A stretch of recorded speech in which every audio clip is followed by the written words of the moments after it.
Bem-vindo desfrutando a vida diária.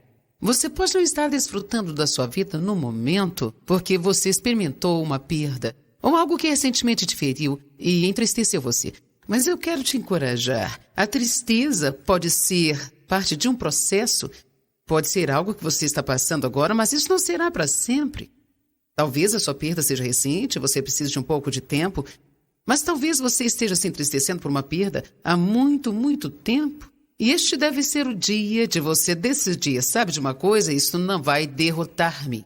Eu vou superar, eu vou continuar caminhando pelo resto da minha vida. Eu quero que você seja realmente encorajado com essa palavra de hoje. Eu acho que todos nós passamos por momentos em nossas vidas que sentimos que nós estamos em crise. Mas existe um ponto alto na crise porque a crise requer que você tome uma decisão. E quando você chega no ponto de crise, isso requer que você tome uma decisão.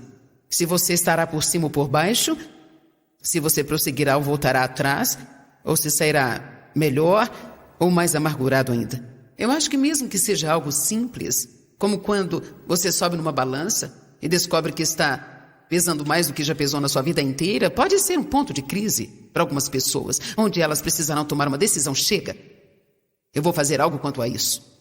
Eu quero falar com você hoje sobre mentalidade, porque eu quero falar uma coisa: quando você tem a mentalidade correta, você pode fazer qualquer coisa que precisar fazer. Mesmo quando você teve uma perda na vida, existe um processo de tristeza que você precisa passar, e não será saudável para você se não passar por isso. Mas se deixar o espírito de tristeza tomar conta da sua vida, isso se tornará uma coisa demoníaca. Então, mesmo se você teve uma perda, você precisa tomar uma decisão, precisa ter uma mentalidade de que eu não vou deixar isso me derrotar, eu não vou deixar isso tomar conta de mim. Eu vou continuar prosseguindo, mesmo se tudo tiver sido destruído, como para algumas pessoas nos furacões em Louisiana, ou aquelas pessoas lá no tsunami. Eu quero dizer, nós estivemos lá, nós ficamos no meio do desastre e daquela confusão. E nós olhamos para as pessoas que naquela situação estavam completamente... Tudo foi consumido tão de repente. Então, você tem que dizer, mesmo que eu precise recomeçar tudo de novo, com Deus, todas as coisas são possíveis. Não deixe os seus problemas te derrotarem. Você tem que derrotá-los.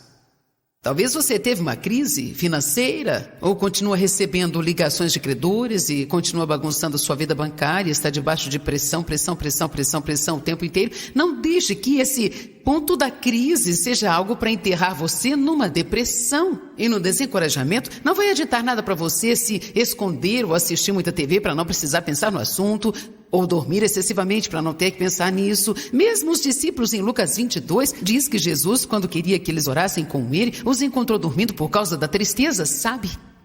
Em outras palavras, eles não gostaram da situação. A situação era dolorosa para eles e ao invés de lidarem com aquilo, simplesmente eles foram dormir. Existem muitas maneiras de nos escondermos dos nossos problemas e não ter que lidar com eles. Mas eu posso te dizer algo: se você não lidar com o seu problema, ele lidará com você. Amém? Eu vou falar para esse lado aqui. Se você não lidar com o seu problema, ele lidará com você. Certo? Amém? E quanto a esse lado aqui agora? Se você não lidar com seus problemas, eles lidarão com você. Essa é a absoluta verdade. Mais cedo ou mais tarde, eles vão te alcançar se você não lidar com eles. Deus dará a você a habilidade de lidar com as coisas e fazer o que for necessário ser feito. Porque a Bíblia diz esta verdade: eu posso todas as coisas através de Cristo que fortalece-me. Então, se alguém aqui sente que você está no ponto de crise agora, então deixe isso ser algo positivo na sua vida. Se você está cansado do fardo do débito, então tome uma decisão: vou pagar minhas contas. E ponto. Farei o que for preciso fazer para sair das dívidas. Se isso significa que eu precise parar de gastar dinheiro por 5 anos, se eu tiver que esperar 5 anos para comprar alguma coisa que eu quero muito, eu vou fazer o que for necessário para não ter essa pressão sobre a minha vida nunca mais, nunca mais. Vamos, você tem o que precisa. Você consegue, você tem o que é preciso. Então, existe uma diferença entre entristecer e ter um espírito de tristeza. A perda pode ser um lugar para você começar de novo. Não precisa ser um ponto em que a sua vida esteja acabada, pode ser um lugar para começar de novo. A tristeza é definida como uma angústia mental ou perda, ou sofrimento profundo. Significa estar sofrendo, prantear ou estar muito triste. O processo de tristeza é necessário. É saudável mentalmente, espiritualmente e até mesmo fisicamente. Deus te deu lágrimas por algum motivo. Às vezes você só precisa chorar e precisa simplesmente chorar, e isso não é sinal de fraqueza. É parte de superar algumas das coisas que nos ferem na vida. A Bíblia diz que Deus guarda todas as suas lágrimas numa taça. Então, o processo de tristeza é normal. Se você é cristão e está tentando andar pela fé, e você perdeu algo e está passando por um tempo difícil, se você encara dias em que está passando pelo processo de tristeza e você está chorando, isso não significa que você é fraco e não tem fé. Significa que você está passando por um estágio, mas você não deve continuar lá. Abra em Deuteronômio, capítulo 34, verso 8.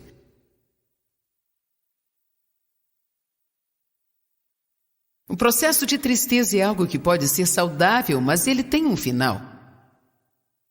O problema é quando não chega no final. Se você ainda está chorando por algo que você perdeu há 5 anos atrás, há uma chance de você ter um espírito de tristeza sobre você. Precisamos orar por você e te ajudar a ver e quebrar essa coisa da sua vida. Você está me ouvindo? Se você teve um casamento que se desfez há 10 anos e ainda está deprimido e entristecido e ainda está se sentindo mal e questionando por que Deus, por quê, então existe uma chance de que o diabo tenha tirado vantagem de você e você precisa tomar a decisão de deixar isso para trás e prosseguir. Não desperdice a sua vida tentando fazer algo por alguma coisa que você não pode fazer nada. Você me ouviu?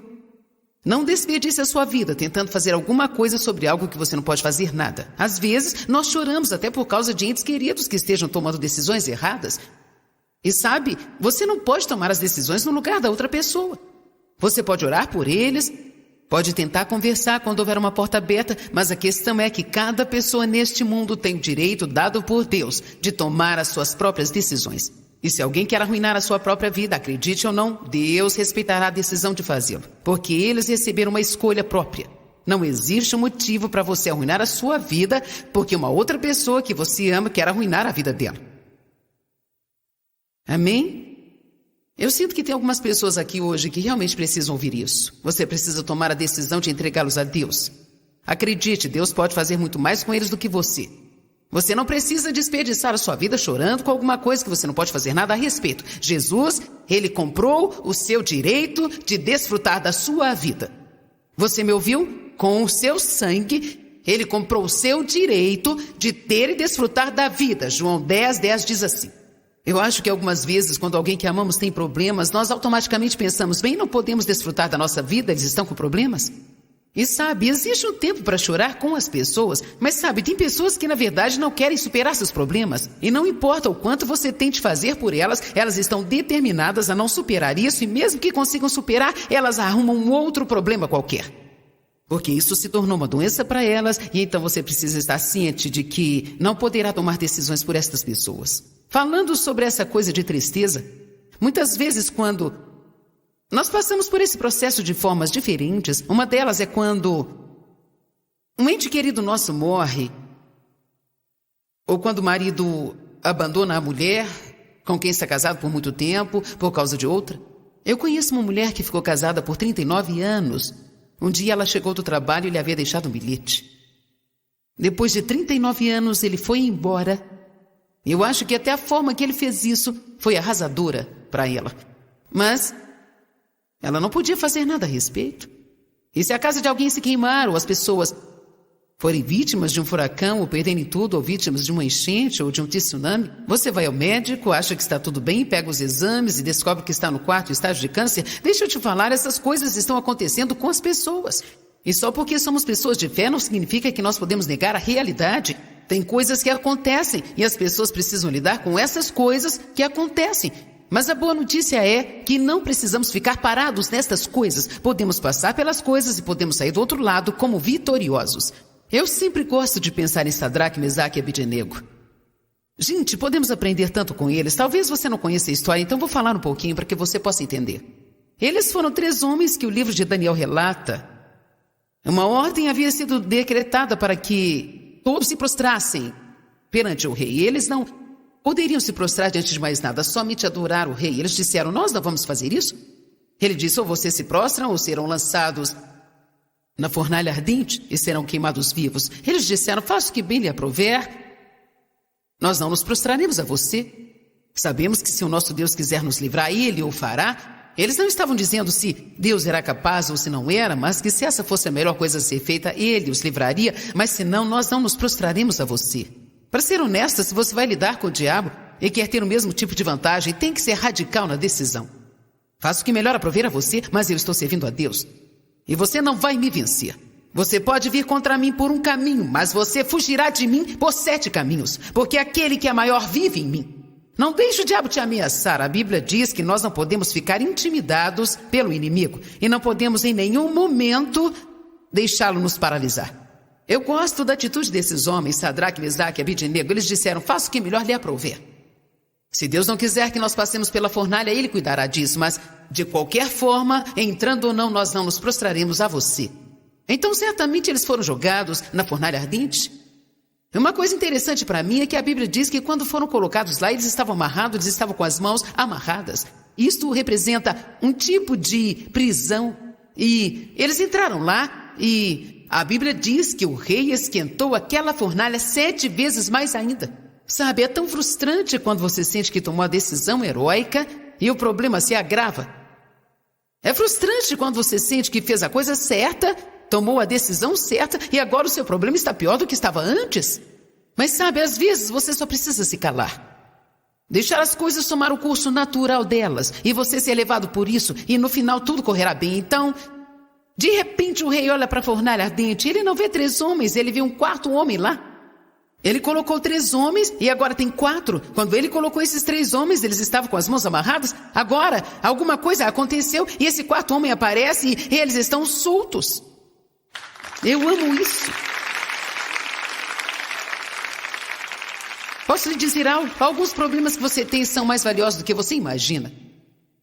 Com certeza são. Porque Deus não vem e nos livra das coisas rapidamente, como nós queremos que Ele nos livre. Porque Deus não traz nosso problema, mas às vezes Ele usa isso para o nosso bem. Então esses homens entraram na fornalha amarrados, mas veja bem, lá dentro da fornalha ardente, apareceu um 4º homem que sabemos que é Jesus, e agora eles estão soltos. E então a Bíblia diz que quando a fornalha foi aberta, eles saíram intactos. Vamos, entenda a mensagem. Eles saíram intactos. Eles saíram intactos.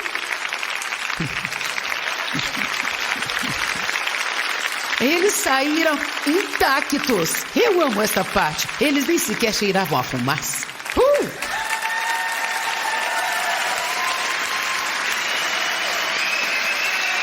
Isso significa, me escutem, isso significa que qualquer que tenha sido sua perda, e não importa o quanto tenha sido trágica, você não precisa carregar os efeitos disso pelo resto da sua vida. Você me ouviu? Você não precisa carregar os efeitos devastadores disso pelo resto da sua vida. Você pode entrar na fornalha, isto fará uma obra em você e poderá sair sem sequer estar cheirando a fumaça. Eu não acho que eu pareça uma pessoa que foi sexualmente abusada durante 15 anos. Entenda-me, eu não estou falando sobre um exemplo aqui e ali, eu estou falando de semana após semana durante 15 anos. Eu provavelmente não pareço uma pessoa que, no primeiro casamento, há muitos anos atrás, se casou com o primeiro cara que apareceu, porque eu pensava que ninguém mais ia me querer. E eu provavelmente não pareço uma pessoa que foi abandonada 2 vezes, uma vez no México e outra na Califórnia. Eu provavelmente não pareço uma pessoa que, quando eu saí do hospital com meu primeiro filho, eu não tinha para onde ir, eu não tinha uma casa, eu não tinha lugar para morar. Eu pareço uma desabrigada para você? Para você eu pareço uma pessoa que foi abusada por todos esses anos? Sabe de uma coisa? Minha infância foi roubada de mim e por muitos anos isso me deixava com raiva porque eu nunca tive a oportunidade de ser criança. Você passa por um tempo difícil sendo adulto quando nunca pôde ser uma criança. Porque todo adulto saudável precisa ter uma criança saudável dentro dele. Então eu me tornei viciada em trabalho, eu não sabia como me divertir, eu não sabia como desfrutar da vida, porque tudo que eu tive foi problemas, problemas e mais problemas. Mas quer saber? Eu não pareço mais esse tipo de pessoa agora. Eu estou desfrutando da minha vida agora. Eu tenho uma alegria agora.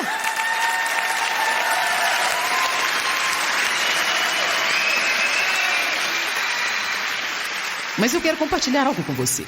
Chegou um tempo em que passei por um tempo de crise. Eu estava doente, insatisfeita e cansada. Eu disse que eu estava doente, insatisfeita e cansada. Eu estava cansada de ficar deprimida e desencorajada de ficar desencorajada. E, na verdade, eu estava indo à igreja sempre e estava fazendo algumas coisas e, sabe, flutuando um pouco no meu barquinho de religiosidade, como todo mundo faz. Às vezes você tem que ser radical. Às vezes é necessário sairmos dos padrões normais e, às vezes, você precisa deixar algumas pessoas com raiva e se aproximar de Deus dizendo assim: Deus, eu não vou viver assim mais. Eu não vou viver desse jeito mais. Eu sei que tem uma resposta e eu vou encontrar essa resposta. Eu me recuso a viver dessa forma. Eu não vou deixar essa tristeza, abatimento, depressão e desencorajamento. Eu não permitirei essas roupas de velório sobre mim mais, nunca mais. Mas lembre-se agora, existe um tempo para o choro e o abatimento. Existe um tempo para chorar. Quando você teve uma grande perda na sua vida, precisa cuidar da sua ferida. Você precisa passar e provavelmente não existe nada que seja melhor para curar isso do que o Espírito Santo e o tempo. Simplesmente tempo. E quando você tentar não passar por esse tempo, isso sempre te atrapalhará. Então siga em frente, passe pelo processo. Mas lembre-se que tem um tempo que Deus vai dizer: agora é tempo de se levantar. É tempo de prosseguir. Se alguns de vocês estão passando por esse tempo agora e você está passando por momentos difíceis para começar a se levantar, então eu quero te ajudar com isso hoje. Vamos olhar em Deuteronômio 34, no verso 8. Eu creio que existe uma grande mensagem aqui. Diz assim: os israelitas choraram por Moisés. E você precisa se lembrar que Moisés foi uma pessoa muito, muito importante na vida dos israelitas. E os israelitas choraram por Moisés. Vamos mostrar uma figura clara aqui. Eles estão chorando, se lamentando. E eles choraram por ele nas planícies de Moabe por 30 dias. Então terminaram os dias de choro e de pranto por Moisés. Agora, eu não estou falando que se você perder um ente querido, terá 30 dias para superar isso. Mas, para ser muito honesto, de acordo com a lei que eles tinham, eram dados a eles 30 dias para prantear e depois, pela lei, eles tinham que prosseguir. Veja, algumas vezes a melhor coisa que você pode fazer quando está magoado é simplesmente seguir em frente e continuar caminhando. Eu me lembro de uma vez que algo sério aconteceu com um dos meus filhos. Isso foi quando eles eram adolescentes. E eu fiquei tão chateada que eu pensei que nunca poderia superar. Eu tinha uma conferência no fim de semana. Sabe, quando você está comprometido a fazer alguma coisa assim, você não pode ficar em casa só porque surgiu um problema. E então eu tinha que fazer a reunião assim mesmo. E eu, na verdade, estava ficando no quarto que tinha um apartamento pequeno no lugar onde nós estávamos tendo as reuniões. Era um centro de convenções e nós voltávamos lá no intervalo das reuniões e eu chorava muito e depois saía e fazia minha sessão e depois voltava e chorava mais ainda. E eu me lembro como isso foi difícil para mim. É difícil quando você passa por coisas assim. Eu me lembro que durante aquele tempo eu ficava como...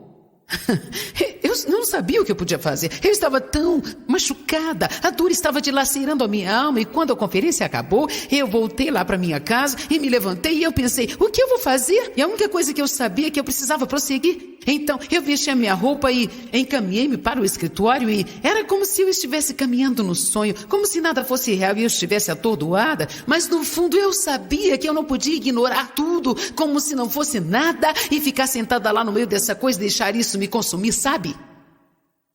Então algumas vezes em que você não puder fazer nada, continue prosseguindo, faça a caminhada, saia lá fora debaixo da luz do sol e faça uma caminhada e conte para Deus sobre os seus sentimentos.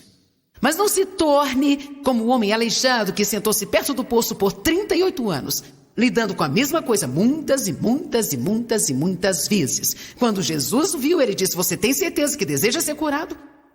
Você realmente...